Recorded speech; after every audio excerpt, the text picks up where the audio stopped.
abu na farko saƙo ne na girmamawa da mutuntawa zuwa ga distinguished sanata Abdulaziz Yari bisa ga ƙoƙarin da yake wajen tallafa ma al'umma da kuma ba ta gudunmawa akan ayyukan alkhairi.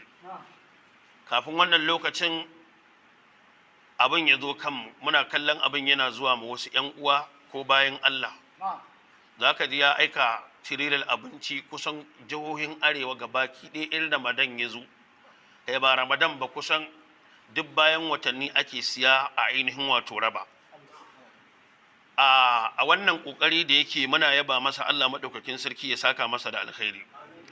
Sana abu na biyu, jagora ne ta yadda yake abin koyi irin su sanata Abdulaziz Yari wayanda suke kamar yadda na faɗa na ce yana daga cikin 'yan siyasan da Allah ya musu tawfiki ba su jahilci addini ba. Wannan dalilin shi yasa ake ce masa shehi. Su ba inda sanata Abdulaziz Yari zai tsaya don ya wakilci addinin musulunci a duniya ta hanyar mai zai faɗa addinin musulunci ya ji kunya. Wannan yasa a dukkan ɓangaren da muka gansu muke kyautata masa zato a wannan ɓangaren.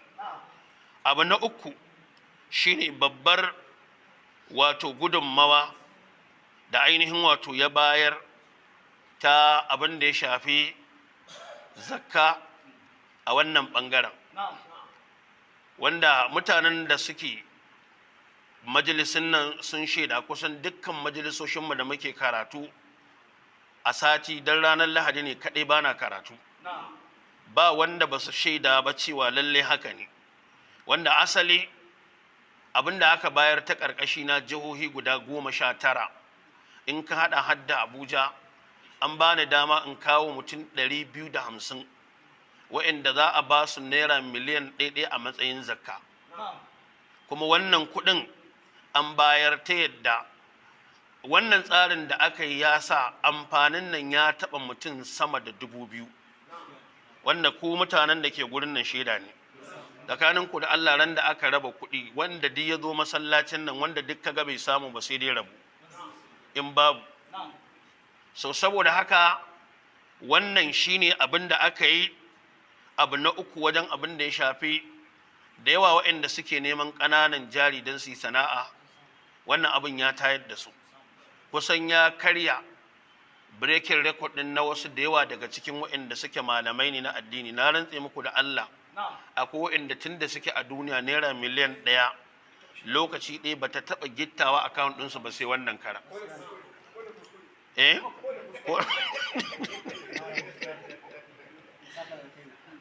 Saboda haka kamar yadda na faɗa an samu adadi na yawan waɗanda suka amfana daga wancan tsarin sama da mutum 2000 daga wancan tsarin da aka yi na abin da ya shafi wannan zakat da ya bari ya ce ainihin wato a raba. Sannan bayan wannan hatta cikin jihar Zamfara ita tana cikin jihohin da ya tashi in ka kirga local government 19 da suke da shi a keɓance a kowace local government ya ɗauki mutum 50 in ka haɗa so 19 nawa zai baka? 14? A'a, kowace local government tana da mutum 50, mutum 700. To haka ya ɗauki local government ɗin Zamfara wannan adadin kowace local government mutum 50. To haka su ma wa'annan mutum 50 ɗin aka tura ma kowane mutum naira miliyan 1 a matsayin zakka. An gane? To tare da haka kuma wa'anda nake jagoranci still dai suna daga cikin wa'anda tun da a ƙarƙashi na aka bayar mun sake ɗauka kuma mun ainihin wato basu. Wannan yana daga ainihin wato cikin abin da aka yi na aikin alheri. Bayan kuma zakka da ya bayar kwanan nan na ga adadi ɗalibai waɗanda suka kai mutum 255 wanda ya ɗauki nauyinsu su je su ci gaba da yin karatu. Zai ɗauki nauyin karatun. So irin waɗannan a siyasance ko ganin aka inda duk suka yi mun yi to a yi mana uzuri. Tunda yanzu amfanin da ya zo ai ba ni kaɗai amfanin ya shafa ba ko?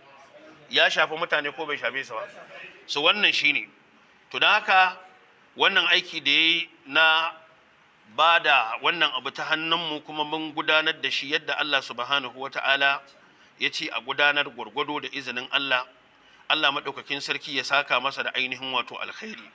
Abinda za mu yi masa shine addu'a, shine Allahumma ya wasi alfadli wa ya azim almanni wa ya zal jalali wal ikram, nas'aluka bi asma'ika alhusna wa sifatika alula an tajri as-sa'adata sanatar Abdul Aziz Yari خير الجزاء على ما قدمه من بر وإحسان وما بذله من خير وعطاء لعبادك. اللهم بارك له في دينه وإيمانه وفي إحسانه وأهله وأولاده وفي ماله ورزقه وفي صحته وعافيته وفي أمره وعمله، واجعل ما أعطاه وما أنفقه خالصا لوجه الكريم، وأضعف له الأجر والثواب أضعافا كثيرا. اللهم احفظه بحفظك الذي لا يضيع، واكلأه بعينك التي لا تنام، واصرف عنه كل سوء ومكروه وكل حاسد إذا حسد وكل ظالم وماكر، واجعل له من كل هم فرجا ومن كل ضيق مخرجا ومن كل بلاء عافية. اللهم أيده بالحق ووفقه لما تحب وترضى، واجعله مفتاحا للخير مغلاقا للشر، واستعمله في طاعتك، واجعله سببا في قضاء حوائج الفقراء والمساكين وإغاثة الملهوفين وإعانة الطلبة ونشر الخير والإحسان. اللهم أدم عليه نعمتك وزده من فضلك، واجعل ما أنعمت به عليه أونا له على طاعتك، ولا تجعل الدنيا في قلبه أكبر هم، بل جعلها في يده، واجعل الآخرة أعظم همي. اللهم أصلح له ذريته وبارك له في أهل بيته، وحفظ إخوانه وأحبته، وألبسه لباس الصحة والعافية والأمن والإيمان. اللهم اجعل بلادنا آمنا مطمئنا، ووفق ولاة أمورنا للعدل والخير، واجعل الكلمة المسلمين على الحق، وارفع عنهم من فتن ما ظهر منها وما بطن. wannan mun yi ne saboda Allah ya ɗora annabi cewa khudh min amwalihim sadaqatan tutahhiruhum, sannan sai Allah ya ce wa tuzakkihim wa salli alaihim.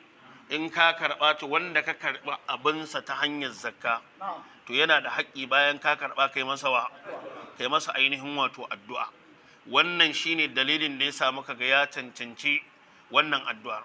Wa'anda abun bai zo kansa ba su haƙuri, in dai ana matsawa to layi zai zo kanka kai ma wata rana insha Allah, da izinin Allah subhanahu wa ta'ala. Saboda haka muna godiya a madadina da madadin mutane. Allah madaukakin sarki ya saka da ainihin wato alkhairi.